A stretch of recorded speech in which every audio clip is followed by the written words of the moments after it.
All right. Let's go ahead. This one follows along. Some more, but I think the focus in the book has changed a little bit, so I'll let you know things that we definitely need to know to write down. Okay, talking about critically ill patients with the neurologic problems. With neuro diseases in general, we have increased mortality and severe morbidity. Okay? So if these things can definitely kill them, but if nothing else, it's going to severely affect their life. As RNs, we get to reduce the overall effect. Okay? We can create significant and big enduring impact. During the impact, we can help the families and society with these problems.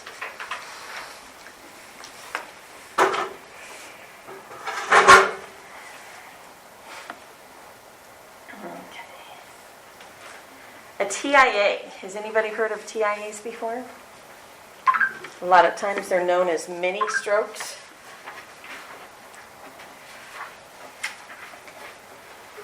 Okay? These happen to run 30 to 60 minutes, and symptoms may go up to 24 hours on a TIA, a trans ischemic attack. They're known as a warning sign for the transient focal neurologic dysfunction. What's that mean? It's just going to be transient, so it'll come in and out of the neurologic. The dysfunction will just be a partial time. It's because of a brief interruption in cerebral blood flow. So these are the patients that we're going to be checking. They may have carotid stenosis. Okay, so if a little piece of plaque gets in there, it interrupts the blood flow to the brain. Or they may have an arteriosclerotic plaque, so plaque up in the brain. But if it's moving around, maybe they will have symptoms, maybe not. Depends on if it's in a larger vessel or a smaller vessel in the brain. These people are usually over the age of 60. Blood pressure is usually over 140 over 90. And the longer they have their symptoms, so say their symptoms last 21 hours instead of just 30 minutes, because they'll have repeated TIAs. It increases their chance of a stroke.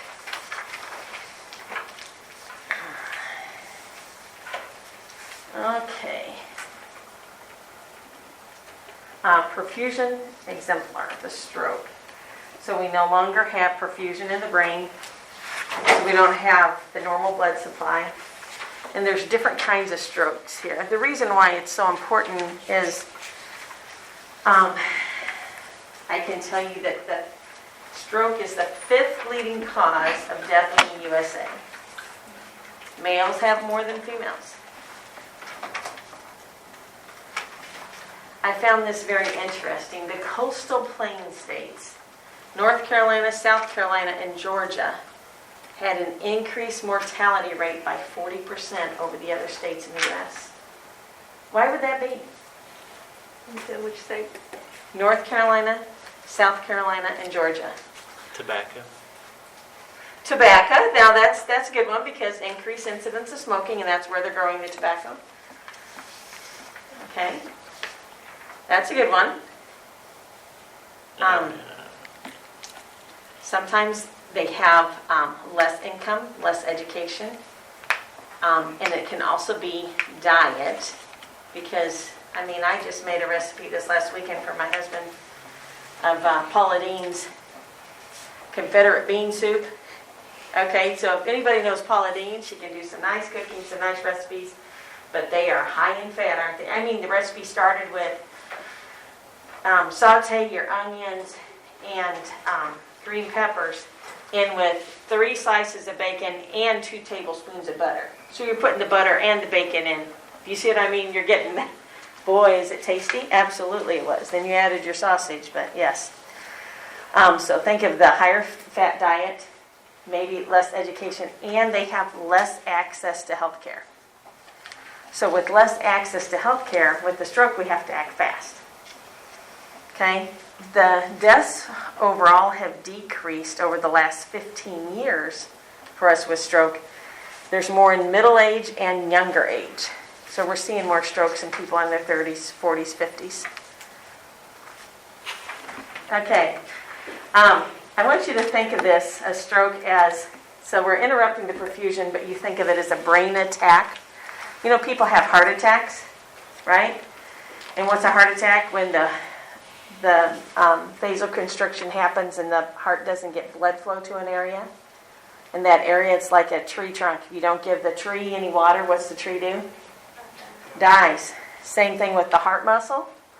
Okay, if you don't feed the heart muscle with blood flow, what's it going to do? It's going to die. What happens with the brain if we don't give it blood flow? It's going to die. So they actually call these brain attacks too. The brain does not store oxygen or glucose. So we need that for normal function, and they're not going to get that if they're not getting blood flow. How many minutes before we have brain death or infarction? 4 to 6. Very few minutes, but 4 to 6, and we can have brain death if there's no oxygen at all. Okay, let's look at the different kinds of strokes. Ischemic. So an ischemic stroke means there's no oxygen getting there. And technically, this thrombolytic and embolic technically go under ischemic. These two are, because you're going to have either an ischemic stroke or a hemorrhagic stroke. Okay? Oops. If I tap on this side, does it go forward? I think it's an arrow that's down there. Oh, I hit an arrow. Didn't even know those. See, I'm learning so much. Okay. Sorry you guys are my guinea pigs, but you're stuck. But you can either complain or you can tell me. I'm open to suggestions what I can improve on to help you guys too. Okay? I am. Keep that in mind. So ischemic stroke, that's what we're going to want to know in the ER, or a hemorrhagic stroke. So ischemic is no blood flow going. Okay? Hemorrhagic stroke is what? Lots of blood flow. Okay? Now, thing I want you to know with the when they're throwing a thrombus, what is that? It's a clot. Okay? But we're forming that clot. So here's our blood vessel, okay? And we've got this nice clean pipe of a blood vessel. So then you go ahead and you add smoking in there. And that puts nicks and tears. I almost need to... Can I erase some of this? Yeah.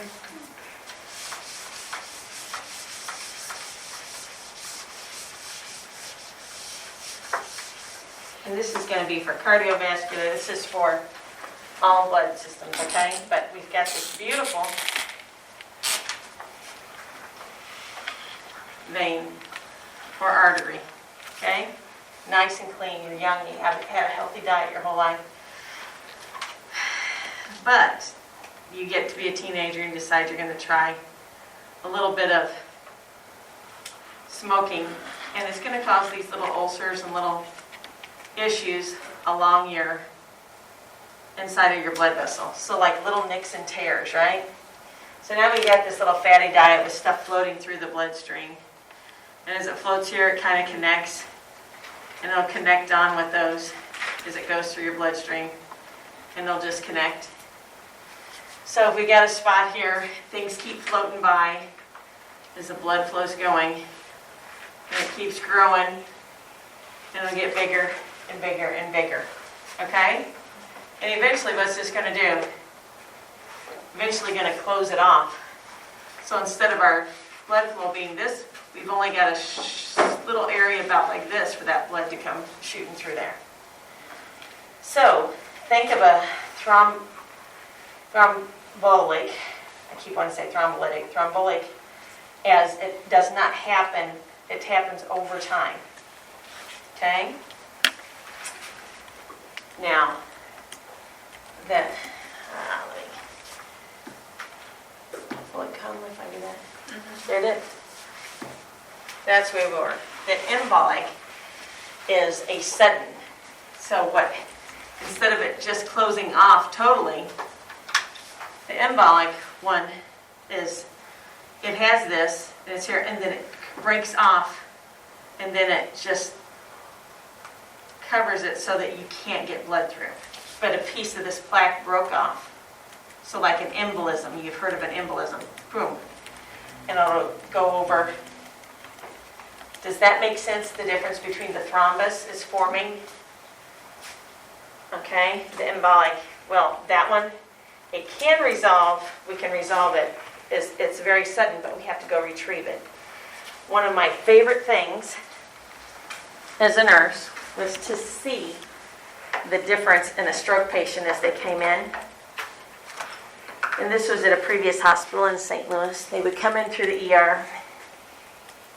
Let's say this side is my ER room. They came in through the door this way. On this side of the ER room that they're in, there's another doorway. This room is my CAT scanner. CT. So they come in off the helicopter. The helicopter men, we bring them directly in, and they're rule out stroke. They bring them straight through the ER room directly to the CT scanner. You've got your nurse, you've got everybody right there with you, the team that's going to work on you. They can do a CT scan in how quick? 1 to 2 minutes. They will know immediately. Bring them back, and then we would get them prepared. So this gal is flaccid. I mean, she couldn't talk, anything. We noticed that there was a clot, but we got it in time, and there they had a neurosurgeon. He took her right, like a cath lab, only it's an interventional lab, and they went in, and he just went in and retrieved that clot, brought it out. 2 hours later, she's sitting up in the ER eating breakfast. Person that couldn't talk to you. It's amazing. When I got here, I was so disappointed because we don't have neurologists. If we get a patient like that, we have to, in Jeff City, we have to send them to Columbia just to have an intervention. But just like time is muscle, time is also brain. We have to react and go fast. So that's why it's very important with strokes. We don't want that permanent disability if we could stop it right away. Okay. Assessment, we're going to look at their ABCs, airway, of course. Cognitive changes, they're not going to be able to think right. Motor changes. Sensory changes. Cranial nerve assessment. So we'll be looking to see if we can see anything facialized or if they're able to tell us. Cardiovascular assessment, which one are we really looking at in our cardiovascular assessment? What number am I looking for? Most important one in a stroke. What number do you assess in your vitals? What's the most important one? Blood pressure. Blood pressure is most important. Psychosocial. Most stroke patients. As a matter of fact, at our hospital, I have to, all hospitals, you have to do a depression test because a lot of them after having a stroke will have residual depression or even after they go home from the hospital. Psychosocial assessment, so we need to see what other needs are going to be to take care of them. And imaging, there's our CAT scan and MRA. What's an MRA?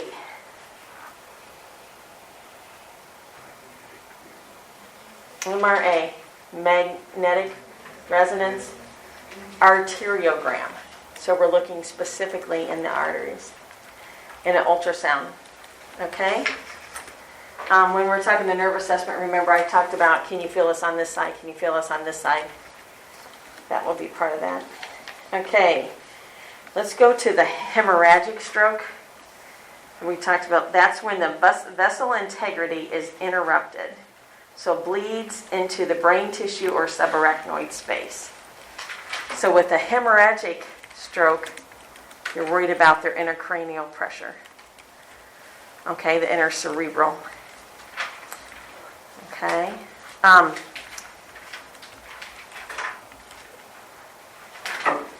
Something that we don't hear a lot or talk about a lot is the use of cocaine. Okay? We will see a lot of patients that use cocaine will come in, they don't realize they can even have strokes from them. All right, I'm going to talk about, let's see here. depending on the severity, that's what we're going to do with our management. What's most important? What's always most important? Airway. Okay? So we have to make sure airway's open, they're getting correct perfusion to the brain. If they're not moving one side, we're guessing they're not going to get all the perfusion. So that would be decreased mobility, and they're not able to perform their ADLs. They may become aphasic. Aphasia, what's aphasia? I couldn't hear everybody, but trouble finding the words, not really able to speak what's on their mind. Or dysarthria, not to be able to at all. Sensory perception deficits as well. Another kind of stroke under hemorrhagic is the subarachnoid hemorrhagic stroke. And that's the one where they have the worst headache in their life. It's the most common one, and they will bleed into the subarachnoid space. Well, these others were higher, in the cerebral area. Subarachnoid's getting down further in the brain. And they usually have an aneurysm, like that worst headache, and boom, when that aneurysm goes, they have that abnormal bleeding and ballooning of the veins. And the bigger the aneurysm, the more chance of rupturing. If you have relatives that have had an aneurysm, that will increase your risk of an aneurysm. It's a familial trait. AVM is another type of stroke. AVM, Arteriovenous Malformation. And this is when they had thin little vessels that were malformed in the embryonic development. So they were an embryo when this happened. And these veins have been formed, but there's no capillaries. Okay, so then when there's blood flow through there and there's no way to do the exchange, it'll go ahead and it'll burst and act like an aneurysm. Okay, let's look at what are the risk factors for stroke. Anybody give those to me? Hypertension. Smoking. Diabetes, obesity, and high cholesterol. Okay? So the good news is those work not just for smoking, they also work for, not for stroke, but they also work for your heart, cardiac. All the same system. Let's talk about who has the highest risk of stroke. Anybody know who would have the highest risk of stroke? What type of nationality? I'm sorry? African American is second in line. The highest is American Indian or Alaska Natives. Second is the black. Females and males were 2 times more than the white males and females. And the one thing they had is they had, especially with hemorrhagic strokes, with the hypertension. And right behind the black race is Hispanic and Latino. Okay? And so that's one of the things they put down as race. That's one of the things we can't change of a lifestyle. We can change our smoking. We can change our diet, our exercise. Race and heredity are ones that we are not able to change. Non-modifiable. Okay.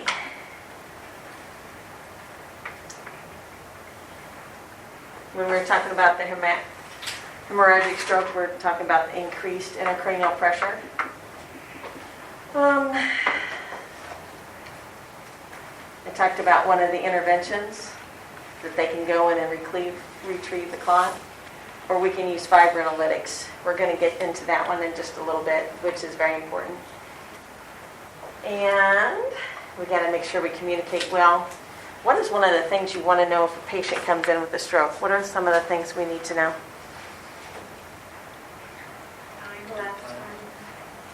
The time.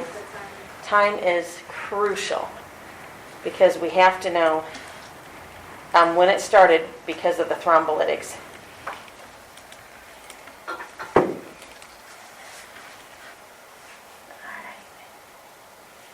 Drug therapy will use thrombolytics, which are what? Like a clot buster, anticoagulants, and we can use those afterwards.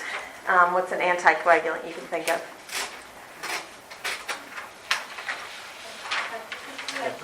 Dihydroheparin, Coumadin, Plavix, okay, lorazepam, or anti-epileptics, calcium channel blockers. What is that going to do? Open up the veins. Stool softeners. Why would a stool softener be helpful? So they don't have to bear down? Anytime you bear down, cough, sneeze, it increases your intracranial pressure. Analgesics for pain and anti-anxiety. It is very tough when you're not in control of your own body and things you've done forever. Let's see. The thrombolytic therapy, I want you to know that Alteplase, ALTEPLASE, is the only one that's approved currently for thrombolytic therapy. When I was talking about the different surgeries, the one where they're removing the clot is the embolectomy. You know, the endarterectomy, we're going in the artery. We can go in the carotids and we can put a stent in. If they go outside the brain, they can do a bypass. That is not very common, but the embolectomy really is. Things I want you to think about is the blood pressure management. After a stroke, if they've had a stroke with a high blood pressure, 150/100 would be considered a normal, necessary pressure. Okay, so they just had this stroke, and because of their high blood pressure, we don't want to bring it down too quickly, or we won't have enough perfusion to keep the rest of the brain healthy. So they're looking at 150/100. Does somebody have a question? I'm sorry. Okay. Things for this patient we really need to watch. We talked about the airway, right? But there's something called impaired airway defense. So they're not able to clear their own throat, and it's an inadequate cough. And that's the impaired airway defense, which will happen in neuro patients, and also dysphagia. What is dysphagia? Difficulty swallowing. Good job. Difficulty swallowing aspiration. All right. These patients with the strokes, what kind of things are you going to see out of them? Confusion. Good. What's going to happen with their emotions?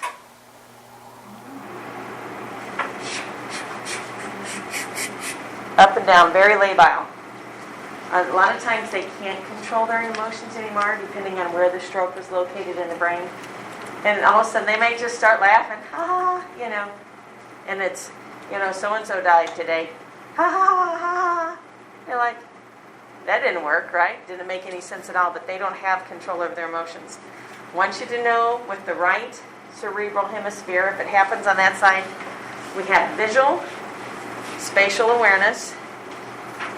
We have problems with disoriented time and place, personality changes. They can become very impulsive and have poor judgment. These are the folks who say, now here's your call light, just stay in bed and call the nurse. Before you know it, they are out of there and they are on the floor. Why? They can't figure out where the call light is. They didn't even think about putting on the call light. They're just in their own world. The left cerebral hemisphere is speech, language, math, and analytical thinking.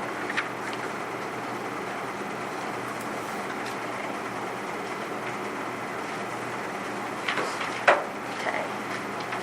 So care coordination and the transition management team help us tremendously with the home care management. We have to make sure safety-wise. So if we're thinking about somebody that has sensory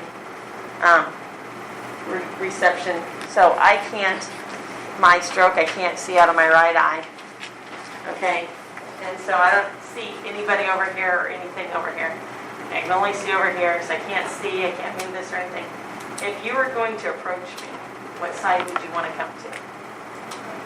This side. If I go to that other side, I'm going to startle them, I'm going to scare them. They're not going to have a clue. They might not even technically hear me if they're in their own little world. They're not even trying to listen to anything. They're not going to hear it. Okay? So make sure you've got that portion.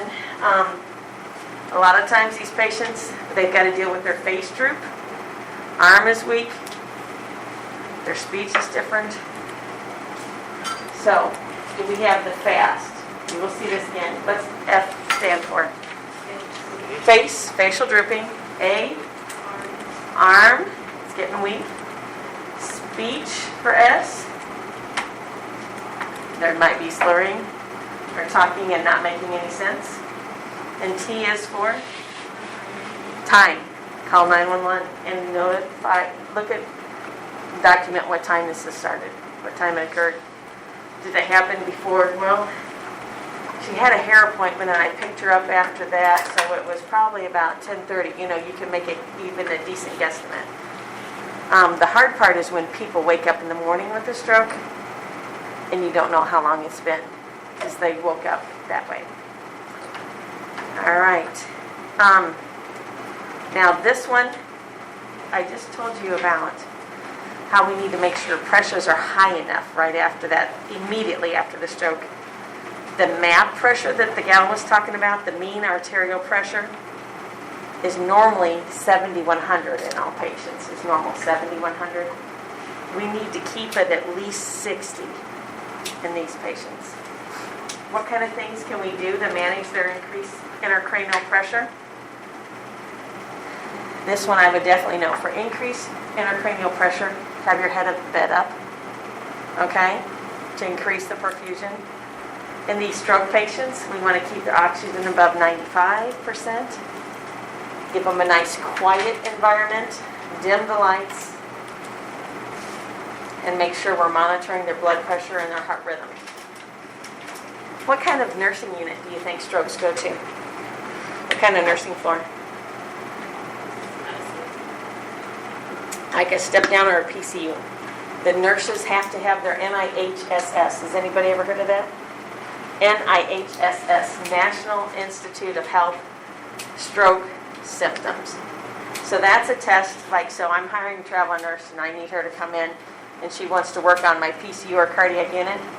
It's one of the tests I say, have you taken this? Because they're going to have to actually do the different testing, heel down, and actually test the patient. Even we give that information to the neurologist. We do a lot of neuro now because we don't have a neurologist. But if the physician is on the screen, you wheel that little robot-looking thing in there with the screen. He can't touch them, and so he'll tell you what he wants done. Brush the side of their cheek, then he asks the questions. But he will look at the responses, and you have to tell him about the hand grips, that type of thing. So as the nurse, you're the one still doing the physical assessment because he can't do the physical portion across the TV. All right. So I don't think I gave this to you. Thrombolytics. I know I have it here. Okay. I want to go back to the fibrinolytics or thrombolytics. This is one to know. We need to give thrombolytics within 3 hours. Okay? That's something you really need to know. 3 hours, thrombolytics. They are starting to stretch it in certain cases up to 4.5 hours. But for testing purposes, it would be 3 hours. Trying to think if there was anything else I needed to make sure you knew on that.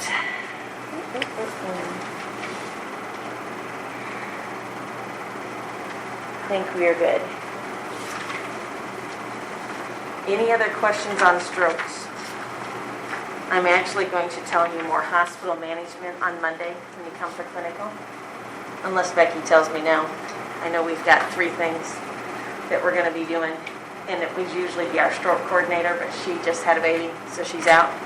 But I've got all her slides in the presentation that she would normally give. So we'll talk more about strokes on Monday. And remember then, if you have neuro questions on Monday, you can also ask me at that 1 to 2 hour. Okay? So anybody that has more questions for things or things to study on. All right. Everybody still with us?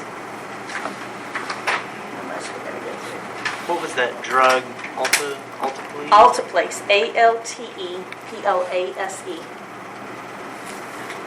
Alteplase. Just a reminder, what was Cushing's triad? Increase blood pressure, decrease pulse, decrease circulation. There you go. Okay. Cognition exemplar. Traumatic brain injuries. TBI. Has anybody in here had a TBI before? Traumatic brain injury. You know, I didn't think I liked neuro very much, and I think I found out why. I think I've damaged my body a lot with it. I have had a TBI. A blow or jolt to the head, or it may be a result of head penetration by a foreign object. When we're talking about the blow or jolt to the head, that can be that car accident, it can be a fall. It's either temporary or permanent impairment. This is what we're talking about, the acceleration, which is when you're placing in motion, and the deceleration injury when it stops suddenly. Okay? Motor vehicle accidents are sudden. And there's many open or closed head injuries, and there's 3 different classifications. Mild, moderate, and severe. There's a table on page 916 in your book. Some people, like let's just say, playing sports, and the child played football, okay? And the mom said after that one game when they got hurt and got the head hit and had a concussion, they were done with it. She protected them so that they didn't end up with a lot of trouble. Repeated concussions happen a lot in the military and sports. With the repetitive blows, it can cause chronic traumatic encephalopathy. So our military, and a lot of people that are doing sports for the repeated concussions. Think of your boxers.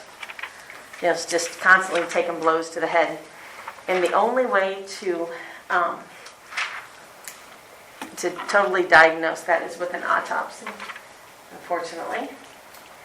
Okay. A primary brain injury is when it actually happens right then and there. They can have an opening. They could actually have cranial fractures. And like I said, that mild, moderate, severe. And it's going to be, so our severe cases are going to be the ones that involve the brain stem. Those are bad. If it gets that bad of involvement, they typically will not make it. Okay? Another thing I want to tell you about is a post-concussion syndrome. This is part of the secondary brain injury. So we've had the initial, and then the patient gets worse. They may get worse because of lack of oxygen, their intracranial pressures have changed, or cerebral edema, the swelling afterwards. So that's what causes the other problems. Post-concussion syndrome can go weeks and months, and it can be anything to mess with your balance. When we think of balance being interrupted, their gait is unsteady, or they have a hard time with stairs. What do we think, what portion of the brain do we think is affected? Balance, everybody? Cerebellum. Okay? If they are, what did I just say, the most severe, where did that affect a lot of times? I just told you. Brainstem. And that is close. What if they have a lot of fevers? What are we thinking? What portion of the brain? Hypothalamus. There you go. Thalamus. Okay. A lot of these can cause vertigo and problems. Hypotension and hypoxia are also with a secondary injury that'll happen that'll make it moderate and severe if we're not able to handle the hypoxia. So you go back to, what's first? Is that airway? and hypotension. So we don't have enough blood pressure, they're not going to make it, right? Okay, I'm going to tell you just a tad about my head injury and things, so this will give you an idea of what happens. I had worked 14-hour shift. I went and met my now husband, believe it or not, for Mexican. And so I drove 45 minutes home from my hospital, or not even home, but to the restaurant. My daughter was at the restaurant. She left from there with friends, said, Mom, take care of my food. I'm going to want this tomorrow. Make sure you get this in the fridge. I said, okay, here's my viola. Take care of that. Okay, well, we'll get it home. Driving home from that restaurant, I went around a curve because I had curvy roads. And I went, and here was this deer. And of course, what I do, I overcorrected. My right tire went off, and my car went up in the air and over, up. I mean, it flipped, and I landed on the driver's side. So here I am hitting sideways, and then it went into a roll, and I hit again. It went into a roll, and I hit again. And it went into, as I'm rolling across this yard, and then I hit a tree. And then it uprighted and stopped. I only know what it did because I remember bam in black. That was all I remember. But my husband was following me because he had driven from Columbia to Winslow. That's the only reason I know what happened. Okay. So bam. I'm sitting there and I wake up kind of like that movie Shattered, if anybody's seen it. I have all this glass. And all I can think of, God's not done with me yet. I'm still here. That was the first thing I thought of. Then I heard, baby, are you okay? I looked at her, is she okay? I said, yeah. I said, is it drivable? Of course this car's not drivable, but I didn't know any difference. She's like, what? No. I said, well, we need to get home. No, you need to stay put. I'm like, no, I've got to get Sarah's things out. So what happened? Your internal instincts? What did I do? I went to get Sarah's, I have to get her food. It was going to be covered with glass. There was glass everywhere. I had glass in my head for 2 weeks. I would find little pieces from the cuts later on because you can't get them out right away. You out of the hospital, right? And then I had to get her viola. Thank God the viola was okay because that's a lot of money. But I got the viola and got the food, which of course was no good. And then I was okay, and then I would go get treatment. Okay? But my first initial reaction, none of that made sense. I can tell you, I went to the hospital.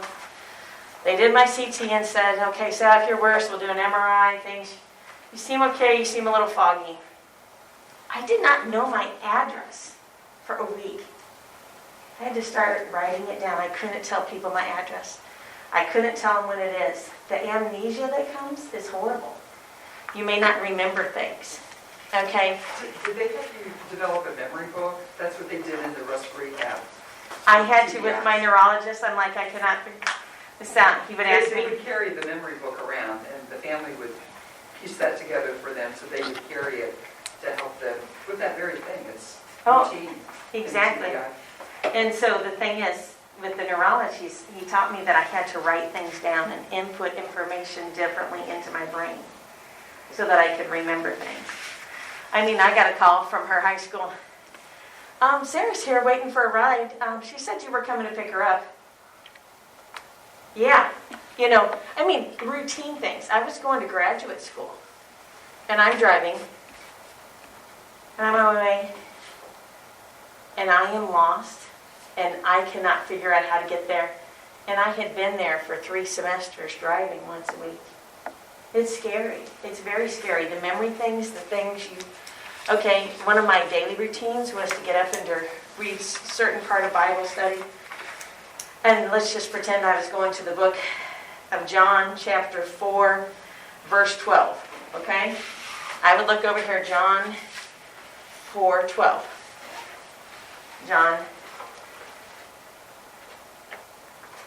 John 4:12. 4, I get to the 4th chapter, and I can remember 12. I would have to go back and look again. That's how severe it was. Now this is almost 3 months out. So when somebody has one of these, and, well, Sally, do you remember this? If it was around the time of the accident, I have no clue, none. So just to kind of give you an idea of the balance, I was trying to teach my daughter to drive. She was 15. I could barely be in the car because if she was going over 45, I felt like I was spinning, and she wasn't even driving fast. So it took me tons of headaches, but it took me at least 2 years to get better from that. Questions about a brain injury like that? Now you know what's wrong with your teacher. Okay, epidermal hematoma. So this is the one between the scalp and the skull. And a lot of times they can go unconscious with this, just very, very little, but then they will come right back. I want you to know that if they have an arterial bleed, it can cause the momentary unconsciousness with lucid intervals. A subdermal hematoma is beneath the dura and above the arachnoid space, most commonly from tearing or bridging of the veins. Bleeding occurs more slowly, and symptoms mirror those of an epidural hematoma. So this usually happens within 48 hours of impact. This has a bigger mortality rate because they're not expecting it to happen. Okay. I've already told you about the brainstem, but an intracerebral bleed is an accumulation of blood within the brain tissue, and that's when we're talking bad. They'll have pinpoint pupils, chain stroke, hemodynamically very unstable. Okay. Our nursing care for this patient, none of them are alike. You gotta remember, we're gonna use our spine precautions and our neural precautions. And the thing we're most looking at is their level of consciousness. If you wanna look at your pupils, make a jot down page 917 at the bottom. It goes through the pupils pretty quickly. Hydrocephalus is an abnormal increase of cerebral spinal fluid. That can happen with subarachnoid hemorrhage or meningitis. Increased CSF hydrocephalus. All right. When we're talking about collaborative problems, the TBIs, the most common are from falls and motor vehicle accidents.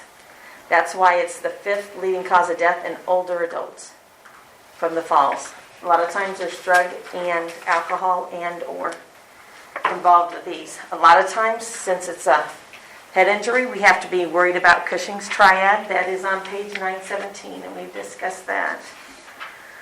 The other thing, if they're not getting better, is you may have to talk to the family if they are brain dead about organ procurement, okay, and be prepared. So if that happens, you're taking care of this patient, they are brain dead, then you now have to work with the transplant team.